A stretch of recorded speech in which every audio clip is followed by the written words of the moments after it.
Halo Bapak Ibu Guru, salam dan bahagia.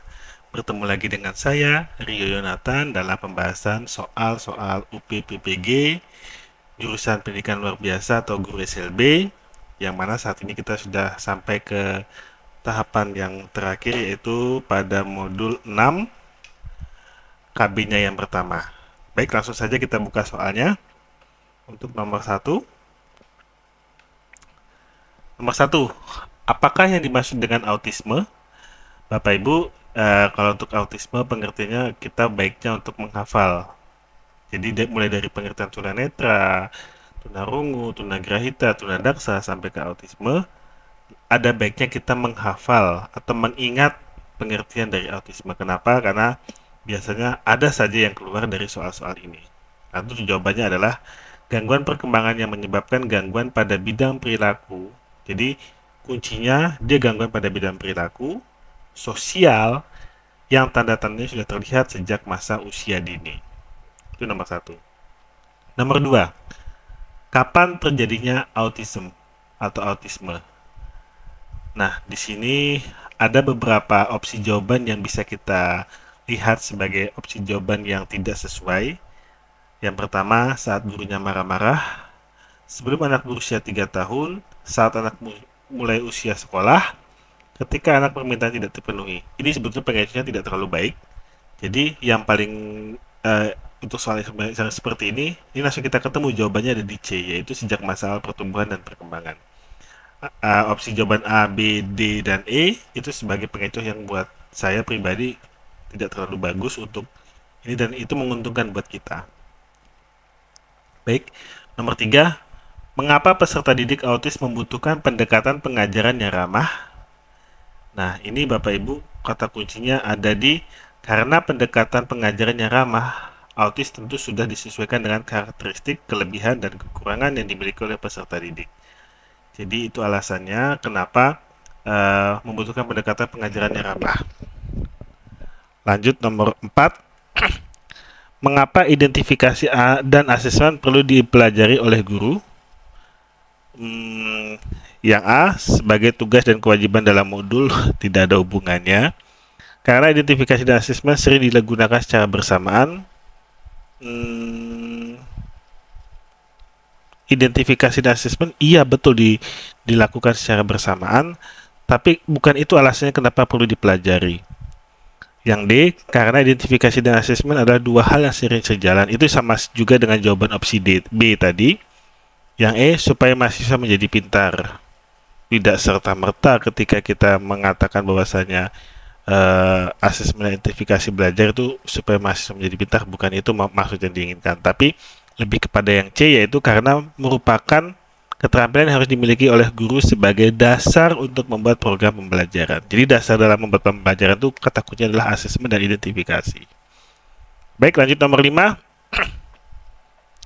Berikut ini adalah karakteristik peserta didik autism atau autisme atau autis kecuali. Nah, ini Bapak Ibu bisa lihat opsi-opsinya. Tetap kita lihat di teoritis, tapi kita bisa melihat di setiap opsi yang disampaikan, yaitu yang pertama, inisiasi sosial yang tidak biasa, betul. Gagal merespon ketika namanya dipanggil, bisa kok kadang-kadang dipanggil. Percakapan satu sisi, gagal berbagi kesenangan dengan orang lain. Bisa menjadi karakteristik, tapi ketika namanya dipanggil itu sebetulnya sudah ada yang bisa gitu karakteristik autis, apalagi karena autis yang sudah diberikan treatment berupa terapi. Yang B, sering menangis sendiri, ya termasuk. Selalu mencari ibunya, ini bukan termasuk juga opsi jawabannya, karena ini yang kecuali ya Bapak Ibu ya. Sering menangis sendiri, mencari ibunya, tidak menunjukkan minat dan bakat, jarang memakai baju, sering menggigit ujung bajunya. Ini langsung ketemu jawabannya kenapa yang ini, karena ini selalu mencari ibunya. Jadi tidak selamanya anak autis itu mencari ibunya juga gitu. Jadi dia lebih suka bermain sendiri biasanya seperti itu. Dan untuk opsi yang D, C, dan E itu sudah merupakan karakteristik anak autis. Baik, nomor 6. Apakah dimaksud dengan anak kesulitan belajar spesifik? yang seperti saya sampaikan, pengertian-pengertian dalam hal teoritis, misalnya tunanetra yang saya bilang tadi, itu tetap harus kita pelajari karena sering sekali soal-soal seperti itu keluar. Dan bahkan kadang soal-soal tersebut membuat kita, oh tadi apa ya ini ya pengertiannya, sering kadang-kadang kayak gitu ya, padahal udah kita pelajari ini apa ya kemarinnya kok saya lupa gitu biasanya. Jadi saya harapkan atau saya sarankan Bapak Ibu yang ingin ikut tes selanjutnya selalu menghafalkan tunanetra, tunarungu, tunagrahita, tunadaksa, autis, kesulitan belajar dan lain sebagainya. Lalu di sini adalah kesulitan belajar spesifik itu selalu terindikasi dengan calistung. Membaca, menulis, berhitung. Diskalkulia, disgrafia, dan diseleksia. Kesulitan belajar merupakan kesulitan dalam satu atau lebih bidang akademik, seperti membaca, menulis, dan berhitung yang disebabkan oleh disfungsi neurologis. Neurologis adalah bagian otaknya ya. Jadi spesifik tadi, itu tadi ada 3. Jadi kalau ingat spesifik, ingat 3 tadi, calistung atau diskalkulia, disgrafia, dan diseleksia. Baik, lanjut nomor 7. Kapan dan di mana kita bisa menemukan anak berkesulitan belajar? Di lembaga pendidikan non formal seperti les, belum tentu juga yang ikut les itu mengalami kesulitan belajar. Bisa saja misalnya dia ingin mempelajari lebih detail, misalnya gitu, bisa saja gitu untuk mendalami. Jadi konotasinya kalau seperti itu, jangan-jangan yang masuk satu lembaga pendidikan yang misalnya sekolah atau mungkin kampus dan lain sebagainya, itu apakah mengalami kesulitan belajar? Belum tentu juga gitu.